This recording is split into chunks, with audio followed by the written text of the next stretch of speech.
Yo, today we're reacting to he beefed with MoistCritical and lost 99% of his audience. It'd be over for me. I'd be done with myself.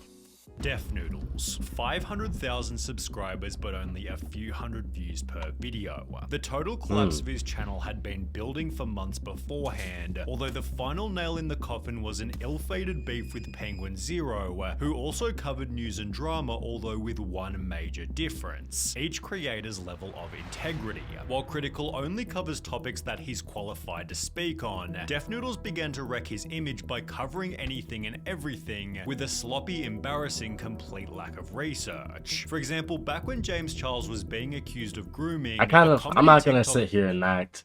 That kind of sounds like me. No, I'm just kidding. I feel like sometimes I react to things that aren't like my expertise. Like I don't really have the right to like have my opinion on it. But I'm never claiming that what I'm saying is completely right or true. So people who watch this and think that don't, because what I'm saying is just my opinion on the situation. I'm not like MoistCritical or whoever that guy is, because I'm not sitting here saying exactly what I think like everybody should think, you know what I'm saying? But I don't know, maybe I am a little bit more like that guy. Named Sammy Sens posted an obviously fake James Charles chat log, captioned with the hashtags funny and meme, making it obvious that the screenshot was an edited joke. While Def Noodles rushed to his Twitter writing, "Who could have seen this coming?" James Charles exposed by 14-year-old boy, apparently not even looking at the screenshot's original date, when James Charles would have still been a minor himself. To make Def Noodles' obvious lack of research worse, he'd then promote a second even faker screenshot, with Def Noodles responding in the most immature way. He'd state, "This page is satirical, meaning it's not meant to be taken seriously. Tone is overly serious because it's meant to be satirical. The way I present things is so serious, that's what's supposed to be the satire."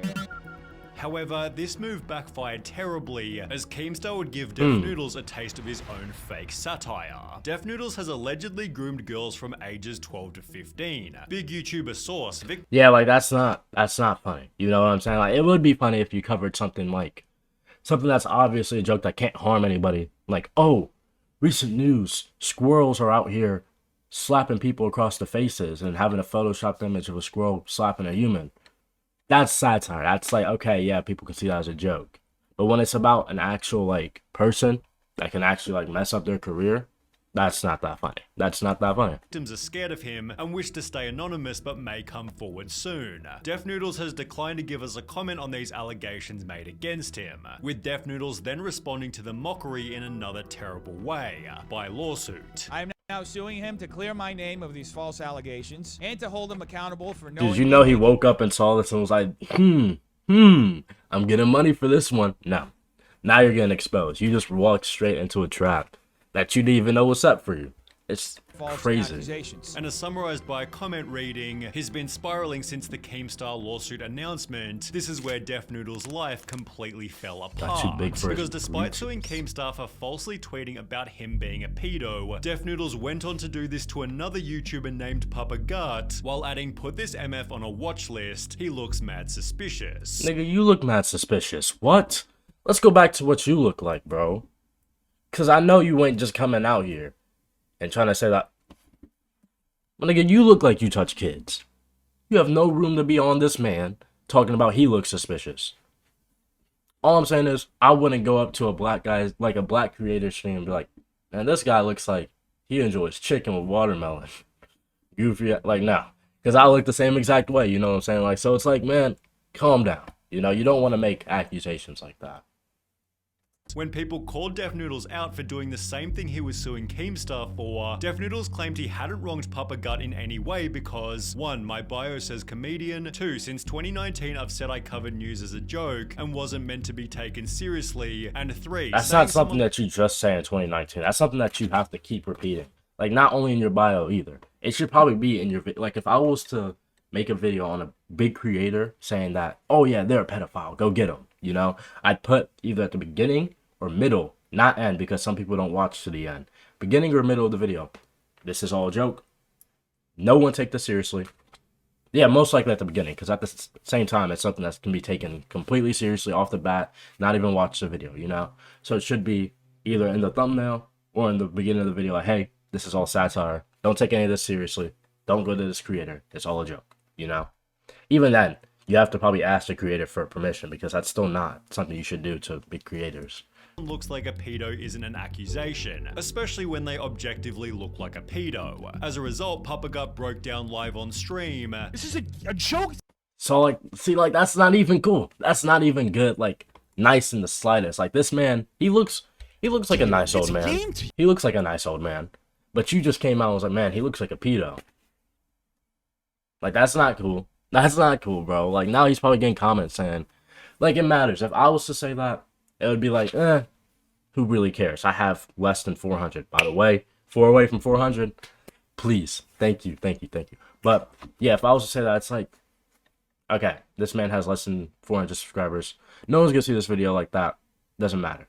I still wouldn't say it because of the fact of the chances of it blowing up. But it can be seen like that. But for someone with 500K, you can't be saying things like that and just thinking like, oh yeah, it's just a joke. It's all a joke, even like because I have it in my bio. No, you have to put that somewhere in the video where it's obvious, you know? Probably even keep it in the video off the top, like, hey, this is a joke. I don't think this man is actually a pedo, you know? I was just making a stupid assumption. And it was all This isn't a game to me, Dennis. This is so real to me. After which Def Noodles took a screenshot of Papa Gut crying and turned it into a piece of his own merch. Now you're just being a dick. Like, you were already a dickhead, right? But now you're just making shirts about it. Like, cry about it. Nigga, now you gotta cry about it, because now you're getting canceled. You know, it's not even funny. It's not even funny. Comments such as the fact Making this that old Def is man making cry. fun of him for this is crazy showed the audience was losing respect for Def Noodles. Your platform is going away because you're unjustifiably targeting me? Which began to show in Def Noodles' following, as for the first time ever he Good. began to lose I don't like subscribers. people like him, bro. Although rather than recalibrating So and letting annoying. his reputation heal, it almost instantly jumped into another controversy that would ultimately end everything, a beef with Penguin Zero. In addition to reporting the news, Def Noodles had made the claim that he was apparently a professional comedian. He'd state, I have a background in comedy. I trained literally for years as an improviser. I've Well, man, that training went to complete shit, bruh. Because you're not good at it. Obviously, if people are unsubscribing because of your jokes. Like, it's not funny for me to come up here and be like, everybody, you look like a pedo. Yeah, you. No, man. That's just rude at that point. Like, unless you literally ask for permission or something like that, that's the only way it could be cool. Like, if I was to say that somebody looks like a pedo with such a platform like that, I'd probably ask them, like, hey, Mr. Beast, is it cool if I say on one of my videos that you look like a pedo? I don't mean it. It's going to be tagged as a joke. I'm going to say it's a joke afterwards. Is it cool? Even if he said no, I'd be like, okay, whatever. But you just shouldn't say that, bro. It's just every not major funny. theater and comedy venue in New York and LA. Every stand-up place, every place that you can think of and you can find on Google, I have performed there, which Def Noodles went on to prove by showing an awkward, unfunny clip of him performing live.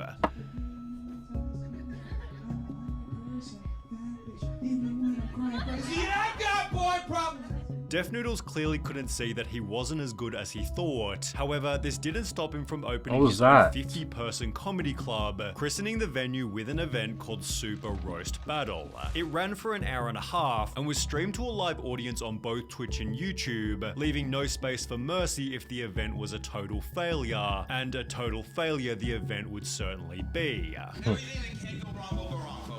The first 24 minutes saw the audience sitting there waiting, and it's therefore no surprise they weren't exactly hyped when Def Noodles finally started the show. Alright, LA, are you ready?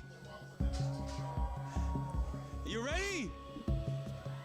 I don't know about this. I don't think we're gonna do the show anymore. This crowd's like, they're all asleep. These 24 silent minutes were spent setting up the I mean, that's kind of part of comedy, you know? You can't say that, oh yeah, you suck as a comedian because of that part. Like, almost every comedian has gone through that. Every comedian that you know has gone through that one stage where it's like, everybody's dead in the crowd, you know? lighting and sound, which clearly hadn't been checked or rehearsed. Hey, Steven, turn on the lights. No, wrong lights. That's what the house lights. Almost there. Wrong lights. So the lights are actually right here. I think I'm mic 1. Am I mic 1? Hello. There we go. Alright, now you're just being unprofessional completely. It was like, okay, maybe one mistake like that would have been funny. Get the crowd like a little bit laughing. So like, look at this guy. But now you're just like, am I mic 1? That's like if I came on here with my mic unplugged and it was like, is my mic working? Guys, is my mic? Like, no. You have to at least prepare before you do all this. Can you tell this is our first time doing this? Although things only got worse when the roasts actually started. You look like you woke up in a dumpster. Probably. Get off the stage. Go ahead. Go ahead. I'm not gonna judge him. I'm not gonna judge you. I'm just gonna let you walk off the stage. At this point, you tried your best. Get off the stage, please. We're all waiting. Cause it's like, why would you even say something like that? That's such a middle school comeback. You look like you came out of a dumpster.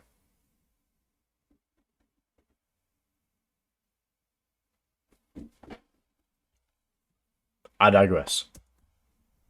You're like my cousin if you were a girl. Thank you. I bet you cried when you got those tattoos. I did. I did. Def Noodles spent the hour telling the worst jokes the world had ever What? heard, in the process picking up a 1-week Twitch ban for something said by one of the Dog, the jokes are so bad. Twitch said, you know what?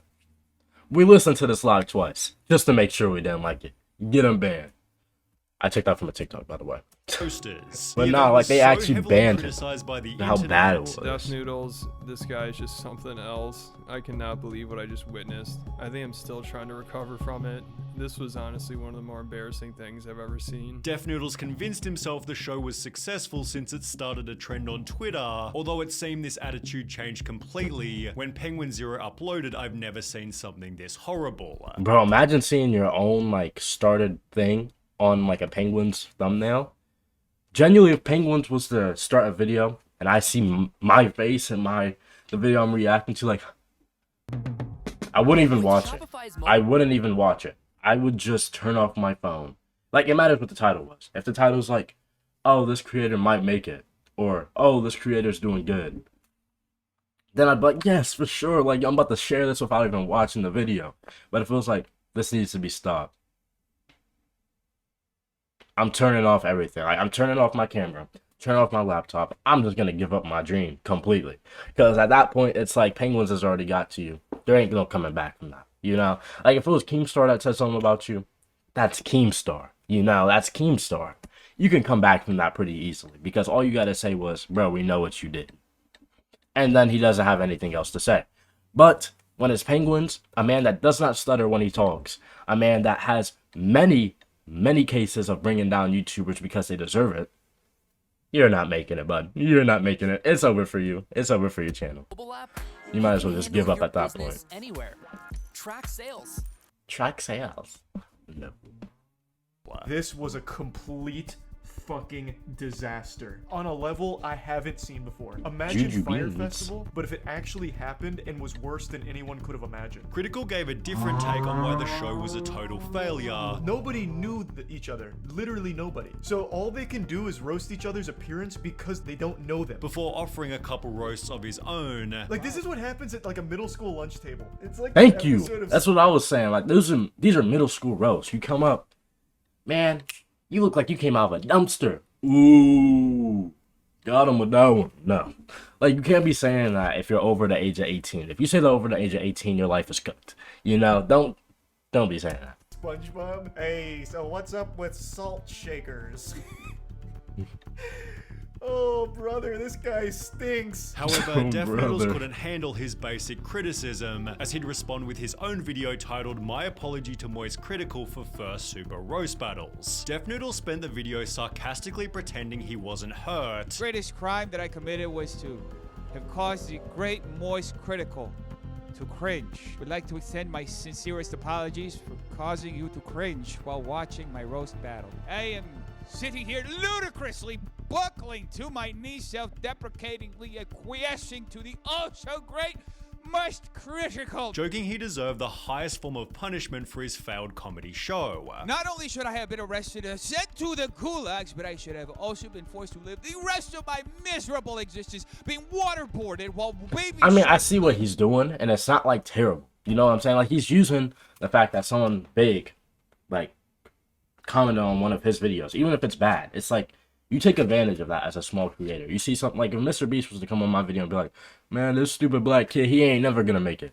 I'd probably make a video like, man, Mr. Beast, like, I'd probably make a video with Mr. Beast and talk, because you already know that's gonna gain views. You know what I'm saying? So I see what he's doing, and it's honestly the right thing to do.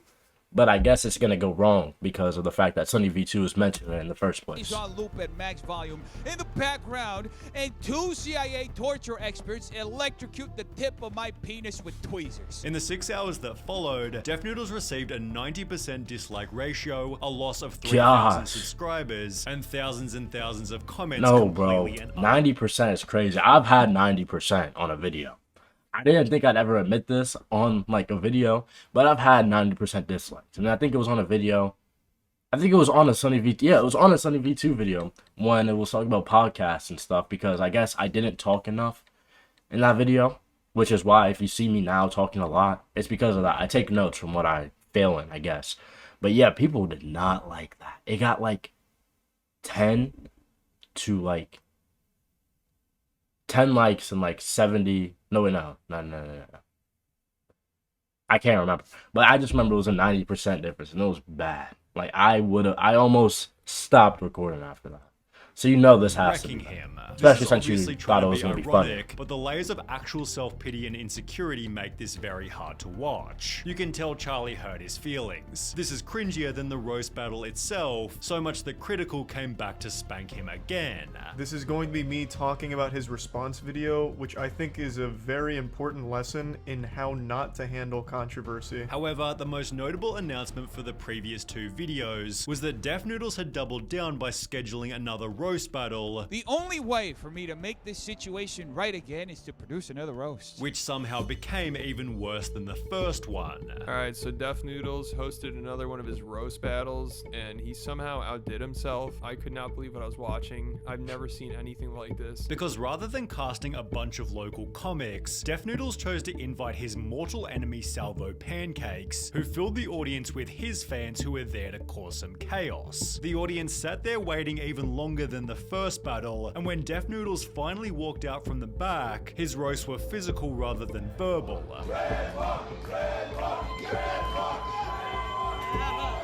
Whoa!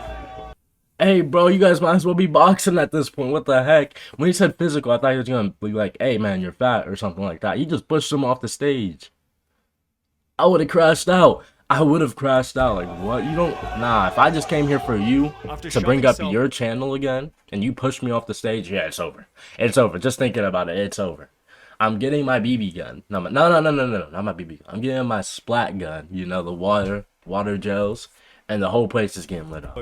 Whole place. He'd get his revenge by walking through the crowd and onto the stage, signing his own Salvo Pancakes posters, completely disrupting the show. This should have been the perfect chance for Def Noodles to roast his enemy, although in true Def Noodles fashion, he hadn't prepared material and would instead get roasted by Salvo. If you were here, there would be nobody in the crowd. After having a drink thrown on him, Salvo was forced out of the show by security, with the second Super Roast Battle's terrible mismanagement giving Penguin Zero a fresh new video. At first I thought this was staged, because it looks like something straight out of the WWE. I was half expecting Stone Cold Steve Austin to come out with a beer and a chair and hit Def Noodles in the back with it. With comments such as, I like how Charlie has had this same format and style for years, and is still funnier than Def Noodles would ever be, Def Noodles' image was dying with every passing hour. The headshot came with Penguin Zero's 4th Def Noodles video, totaling over 10 million views worth of Def Noodles criticism. That's crazy. I don't even think, bro, it's reached any of those type of views from these roast battles. Which could have easily been avoided by ignoring Critical's first video. When combined with all of his previous controversy, Def Noodles' monthly... Yeah, honestly, that's probably also the best thing to do. Either A, you call out the fact that a big creator like noticed you and you get views for that, or B, you ignore it, keep doing your thing. Views are gonna come in no matter what because the big creator already reacted to it, you know. From 4 million to 400,000. Although despite already losing I haven't had it happen to the point where I do. Well, I guess because a YouTuber of 2 million subscribers comment on my video, and at first I was thinking like, I could honestly like pop off this, but I was like, you know what, no.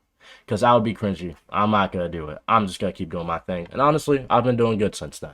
So maybe that's the way to do it. fan base, he somehow still had further to fall. His news-related content became low-effort challenge videos, while an attempt to pivot to interviews also failed to make a difference. More than 1 year after the roast battle incident, every video was still getting at least 50% dislikes, and a bunch of comments along the lines of 1.5k views in 15 hours is crazy, but it's mind-blowing when you realize Dennis has over 500k subs. Who's watching these videos? Lining up interviews for a non-existent audience wasn't exactly worth it, so he'd instead fall in love with his own failure by uploading a video titled Unsubscribe Challenge. I want to challenge everybody who's watching this video and is subscribed to this channel to unsubscribe. I want to see if we can break the record for being the most unsubscribed channel. How about you just start flipping them patties, bro? How about you just go back to Burger King? Because at this point, it's over. It's either A, you start a whole new channel, rebrand yourself, become a new person, and yeah, hopefully blow up again. Or you go back to flipping them patties. Because at this point, it's getting bad for you. It's getting real bad. In the history of this platform. This would mark the first of many insane Def Noodles ramblings, including I'm fat, I'm a loser, and of course the Unsubscribe Challenge Part 2. You know, I don't ask for much in life. One of those things would be for you to unsubscribe right now. Which many of his audience were happy to oblige. Over on Reddit, OKP compiled 20 different videos, which failed to achieve a single view despite being hours old, while a different user questioned. That's crazy. Like, even I get hurt when I don't have any views. Like, if I post a video, edit it, make the thumbnail for everything, and I'm like, let's see how this cooks. I always wait till the morning to see how it does. If I get no views, which I used to, like, quite often, I'd be like, gosh. Like, it makes you genuinely, like, upset. Like, it makes you feel like crashing out completely. But he's a YouTuber with 500k subscribers. If I had 500k, even less than that, if I had 100k and I'm getting no views, I'd be flipping patties immediately. I'd just be like, you know what? Apply me for every single fast food restaurant there is. Because it's over for me. If Def Noodles had the least watched channel views to subscribers ratio. Ironically, Def Noodles has since tried to mirror Penguin Zero by launching Def Noodles New, and while some of his takes are surprisingly well put, his thumbnail game and more notably his reputation are still in need of some serious work. Honestly, like I said, he's doing what he can. He's doing what he can, and that's rebranding yourself. Rebranding yourself the best you can. And like Sonny kind of just said, it's doing pretty good. Like his points and like topics he's doing on is actually like good, and it's not like he's doing stupid stuff anymore. He's doing what everybody expected him to be like from the beginning. It's pretty good, you know? It's pretty good. I hope that he is able to rebrand himself as a new man. He no longer has to deal with the hate, because I know it hurts. The hate really hurts. But I hope he's able to come past that and become a new creator that can start something new for himself, his family, his house, everything. So, yeah, that's all I got to say about the situation. Hope you guys enjoyed. Love y'all. Peace.